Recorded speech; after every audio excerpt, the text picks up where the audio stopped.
Bom, vamos dar continuidade então falando de distribuição contínua de cargas, né? A gente viu na aula passada o princípio da superposição, mais a lei de Coulomb, né? E agora a gente vai falar de distribuição contínua de cargas. Há três tipos, né, de distribuição de cargas. Na realidade, como a gente vive num mundo tridimensional, né, espacialmente falando, a gente tem que ter noção antes de ideia de densidade de carga. A gente tem que definir uma densidade. Quando a gente estava falando do princípio da superposição e da lei de Coulomb, eram situações não tão reais, né? Porque a gente estava falando de uma carguinha pontual aqui, a outra aqui, uma outra carga aqui. Mas, na prática, o que a gente tem é, por exemplo, um fio, né? Com uma distribuição de cargas contínua. Ou então uma superfície, ou então um volume, certo? Então, vamos começar pelo primeiro, né? Que é uma distribuição. Deixa eu escrever aqui, ó. Distribuição linear. Distribuição linear. Uma distribuição linear, vamos fazer o seguinte, vamos imaginar um fio aqui, um fio reto. A princípio ele pode ser infinito ou não. Vamos considerar ele sendo finito, tá? E esse fio tem tamanho que eu vou chamar aqui de L, tá bom? L é o tamanho do nosso fio. Se eu tiver uma carguinha de prova aqui, uma carga Q, Qzinho, positiva, considere que esse fio está carregado todo positivamente, tá? Na prática não importa se a gente está falando de carga positiva ou carga negativa, né? A gente vai entender o porquê disso. Mas o fato é que, bom, se esse cara é uma carga positiva e aqui eu tenho um fio carregado com cargas Qzão positiva também, eu já sei uma informação, né? Que a força que esse cara vai sofrer desse fio, ela é para a direita aqui, né? Contrária ao fio. Até porque, lei de Dufay, né? Esses caras são sinais iguais, então eles vão se repelir. Agora, pela lei de Coulomb, deixa eu escrever ela aqui em cima, a gente tem o quê? 1 sobre 4πε0, né? A nossa constante, vezes carga, o produto das cargas, né? Sobre R quadrado. R chapéu. E aí a gente tem um pequeno problema aqui. Porque este R aqui, bom, se eu pego uma carga aqui, por exemplo, do fio, esse R aqui está apontando para cá, né? Esse aqui é o nosso vetor R. Agora, se eu pego uma quantidade de carga aqui, eu pego uma carguinha aqui, ele está apontando para cá. Perceba que esse aqui é o nosso R também, né? Perceba que essa distância, esse R aqui, eu vou chamar isso aqui de um R', tá? Perceba que o nosso R', ele é maior do que o R, né? Isso aqui é a hipotenusa de um triângulo retângulo, então a hipotenusa é sempre o maior lado. Mesma coisa que se eu pego um cara aqui embaixo, ele vai ser maior. Então veja que o R varia. A gente não tem como aplicar diretamente a lei de Coulomb para este caso. O que a gente vai fazer então? Deixa eu apagar isso aqui. Como que a gente vai fazer? Bom, vamos escolher um ponto qualquer aqui desse fio de tamanho L e vamos tomar um elemento infinitesimal. Se você já teve algum contato com cálculo, bom, você sabe o que é isso. O elemento infinitesimal basicamente é tomar um pedacinho do fio que tende a zero, né? Basicamente é pegar o limite quando o fio vai a zero, o comprimento do fio vai a zero, isso aqui vira um dl, né? Isso aqui vira um pedacinho bem pequenininho de fio, né? É um diferencial. Eu vou pegar ele aqui, por exemplo, mas você poderia pegar em qualquer outro lugar. Então aqui tem um dl, um comprimento bem pequenininho de fio. Bom, se esse cara está carregado de cargas, né, positivamente carregado, e eu peguei um pedacinho bem pequenininho desse fio, aqui, nesse pedacinho bem pequenininho, eu tenho uma carga pequenininha, eu tenho um dq.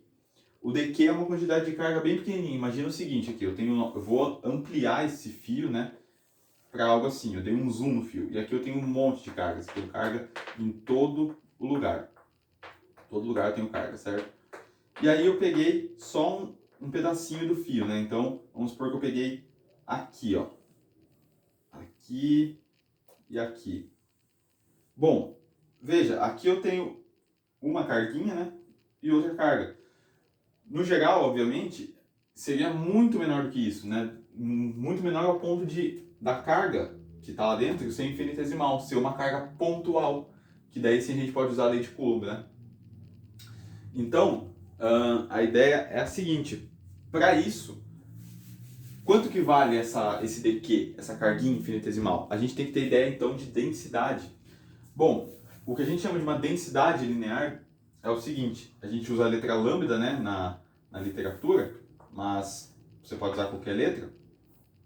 O lambda, que é a nossa densidade linear, ele é igual a dq sobre dl. O que faz todo sentido, na verdade, né? Se eu quero saber a densidade de cargas em um certo ponto infinitesimal do fio, eu faço a quantidade de carga, né, naquele ponto dividido pelo comprimento pequenininho do fio. Isso aí me dá uma densidade de carga. Então, o meu dq, no fundo, a minha quantidade de carga infinitesimal, ele vale lambda dl. E aí eu posso usar a lei de Coulomb, porque olha só, esse cara aqui, esse dqzinho, esse dq pequenininho de carga que tem aqui, vai fazer uma força aqui, né, apontando para cá. Vai fazer uma força dF. Por que uma força dF? Porque é uma força, é uma contribuição bem pequenininha da força que o fio inteiro faz, né? O fio inteiro faz força nessa carga. Por quê? Porque o fio inteiro está carregado. Agora, se eu estou pegando só uma partezinha, isso aqui vai ser uma força bem pequenininha, né? Para eu saber qual que é a força completa, né, a força total, digamos assim, eu tenho que saber qual que é a força que cada ponto do fio faz nessa carga, certo? E aí é o seguinte, então, se eu usar a lei de Coulomb, eu sei que para esse ponto, né, então a força, o infinitesimal, né, dF, ele é o quê? 1 sobre 4 πε0, o módulo da carga, que é essa carguinha aqui, Qzinho, vezes a carga infinitesimal dq sobre a distância ao quadrado. Essa aqui é a nossa distância, né, o nosso R. Então, sobre R quadrado, R chapéu. Dessa forma eu já consigo utilizar a lei de Coulomb, né? Só que, bom, eu quero saber, isso aqui é uma fraçãozinha da força, né? É uma fraçãozinha é um infinitesimal de força. Eu quero saber a força completa. Bom, para isso, antes, né, vamos substituir esse daqui por lambda dl. Então, se esse cara aqui for constante, né, se a densidade for constante, o que significa a densidade ser constante? Significa que se eu pegar dLs iguais em todos os pontos, eu vou encontrar dqs, os mesmos dqs em todos os pontos. Então, o que a gente vai ter aqui, na verdade, é 1 sobre 4 πε0, Qzinho lambda dl r quadrado r chapéu. Tá bom? Só um minutinho aqui, rapidão, vou ter que pausar aqui. Ok, vamos lá. E aí o que a gente vai ter aqui então, ó, escrevendo desse jeito, como que eu faço para saber a força completa? Bom, eu vou ter que somar sobre todo o fio, né? Se eu considerar isso aqui como sendo zero e aqui em cima L, obviamente, que é o tamanho do fio, bom, a integração fica integral diferencial, eu vou ter a própria força, né? Só que é igual. As constantes eu tiro fora, então eu vou tirar fora aqui o lambda, que eu estou considerando como constante. A carguinha Q também é constante, então aqui fica Q lambda, certo? Sobre 4 πε0, ε0, integral de 0 até L de 1 sobre R quadrado, R chapéu, dl. Né? Fica desse jeito, então. Veja que ali eu tenho as duas, como eu posso dizer, os dois princípios, né? A lei de Coulomb e o princípio da superposição. A lei de Coulomb é os termos aqui e o princípio da superposição é essa soma, né? Essa integral aqui sobre o nosso dl, certo? Bom, isso aqui é para uma distribuição, né? Para uma densidade linear. Se eu tivesse uma superfície, por exemplo, desse jeito aqui, assim, assim e assim, e aqui também tivesse carregado de carga, a mesma ideia. Diferentes pontos da superfície que eu pegue aqui, se eu tenho uma carga aqui, por exemplo, Qzinho, isso aqui está carregado positivamente, toda a superfície, né? Eu vou pegar aqui o que eu vou chamar de um d sigma, né? Que é um infinitesimal de superfície. E aí, dependendo do d sigma que eu pegue, eu vou ter diferentes R's, né? Então, eu vou ter que somar sobre toda a superfície. E no caso da superfície, a gente dá a densidade superficial por sigma, como sendo dq, esse cara aqui está carregado com carga Q, sobre d sigma.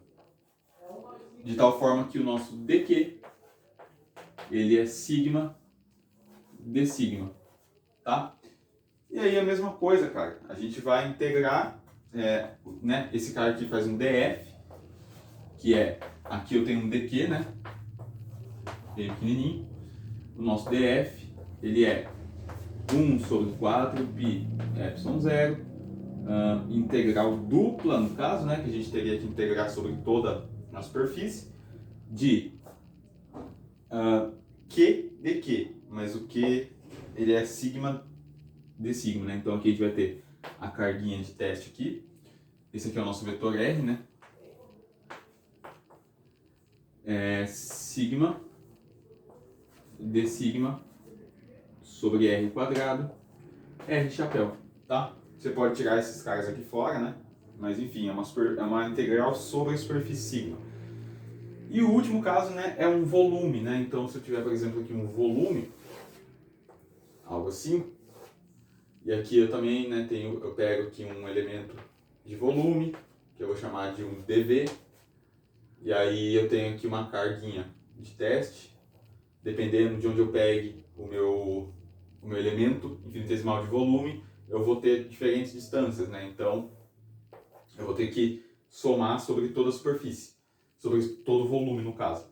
E aí, a mesma coisa, para uma densidade superficial, a gente usa a letra ρ, certo? Então, o ρ, ele é dq sobre dv.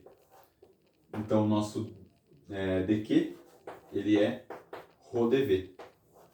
Mesma coisa, né? O nosso df, a nossa força infinitesimal, ela é 1 sobre 4 π epsilon 0, uma integral, não, aqui eu vou escrever só q dq sobre r quadrado, r chapéu, substituindo o dq por ρ dv e integrando já, né? A gente tem que a força elétrica, que essa carguinha aqui sofre, né?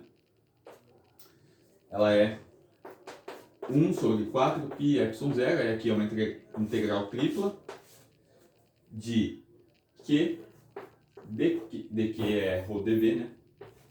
ρ dv, r ao quadrado, r chapéu, beleza? Então são os três tipos de distribuição de carga, e aí aqui a força a gente usa a lei de Coulomb, né? Tomando um pedacinho bem pequenininho do volume, da superfície ou do fio, e integra, né? Porque daí a gente usa também o princípio da superposição, beleza? Então esses são os três tipos de distribuição contínuas de cargas, né? E aí na próxima aula a gente vê como que a gente faz para calcular, né? Isso daqui, na verdade, isso aqui está resolvido para qualquer volume, isso aqui para qualquer superfície, isso daqui para qualquer linha, por exemplo, qualquer fio. E aí, só para ver se é isso mesmo, a gente vai ver sobre a força que um anel gera, certo? E aí a gente vê como é que a gente calcula usando essas ideias, beleza? Então, é isso aí, valeu, falou e fui.